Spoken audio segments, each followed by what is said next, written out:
was a kid, the disaster we worried about most was a nuclear war.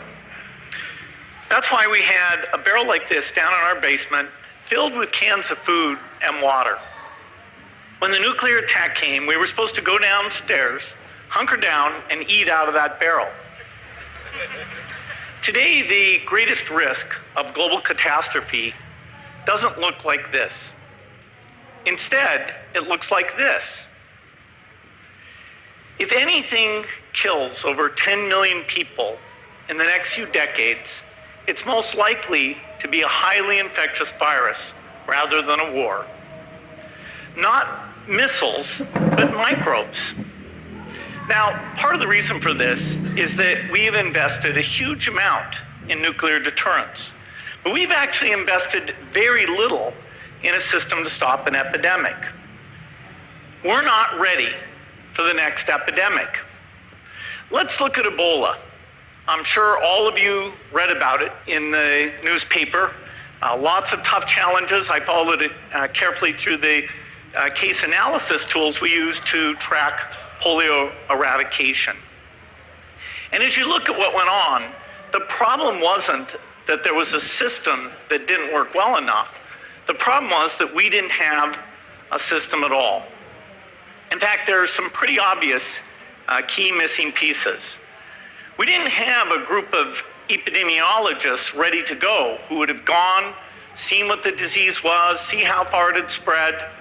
The case reports came in on paper. It was very delayed before they were put online, and they were extremely inaccurate. We didn't have a medical team ready to go. We didn't have a way of preparing people.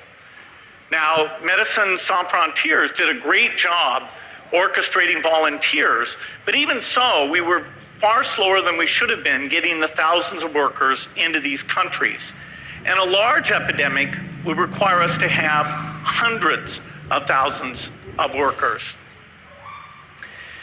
There was no one there to look at treatment approaches, no one to look at the diagnostics, no one to figure out what tools should be used.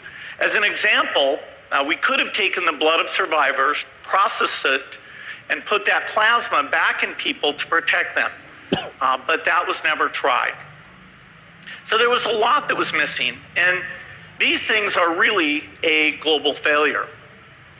The WHO is funded to monitor epidemics, but not to do these things I talked about. Now in the movies, it's quite different. There's a group of handsome epidemiologists ready to go. They move in, they save the day, but that's just pure Hollywood. The failure to prepare could allow the next epidemic to be dramatically more devastating than Ebola.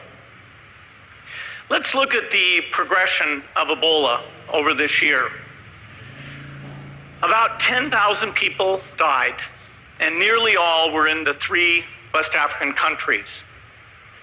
There's 3 reasons why it didn't spread more. The first is there was a lot of heroic work by the health workers. They found the people and they prevented more infections. The second is the nature of the virus. Ebola does not spread through the air. And by the time you're contagious, most people are so sick that they're bedridden. Third, it didn't get into many urban areas, and that was just luck.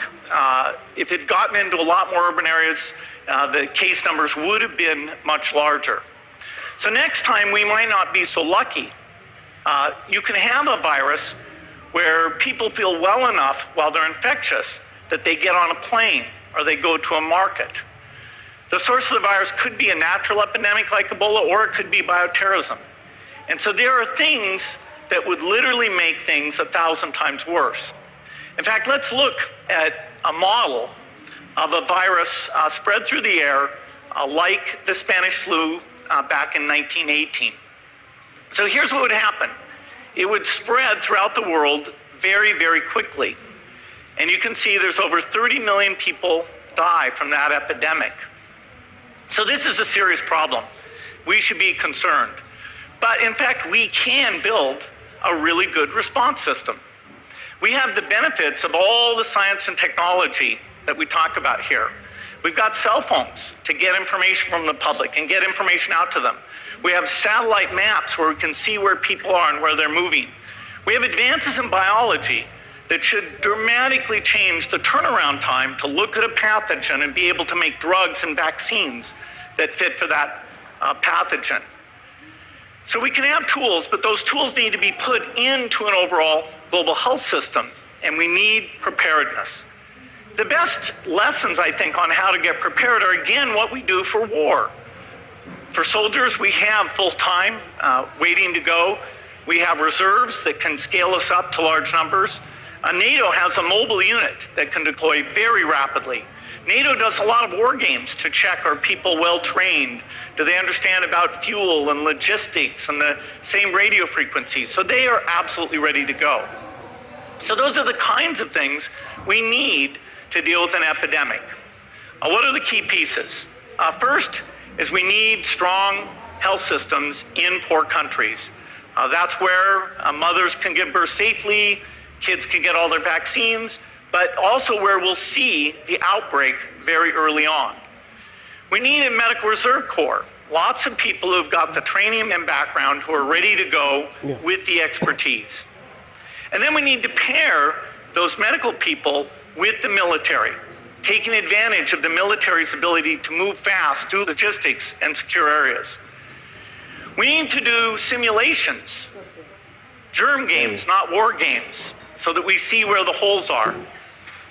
The last time a germ game was done in the United States was back in 2001, and it didn't go so well. So far, the score is germs 1, people 0. Finally, we need lots of advanced R&D in areas of vaccines and diagnostics. There are some big breakthroughs, like the adeno-associated virus, that could work very, very quickly. Now, I don't have an exact budget for what this would cost, but I'm quite sure it's very modest compared to the potential harm. The World Bank estimates that if we have a worldwide flu epidemic, global wealth will go down by over $3 trillion, and we'd have millions and millions of deaths. These investments offer significant benefits beyond just being ready for the epidemic. The primary health care, the R&D, those things would reduce global health equity and make the world more just as well as more safe. So I think this should absolutely be a priority. There's no need to panic. We don't have to hoard cans of spaghetti or go down into the basement, but we need to get going because time is not on our side. In fact, if there's one positive thing that can come out of the Ebola epidemic, it's that it can serve as an early warning, a wake-up call to get ready. If we start now, we can be ready for the next epidemic. Thank you.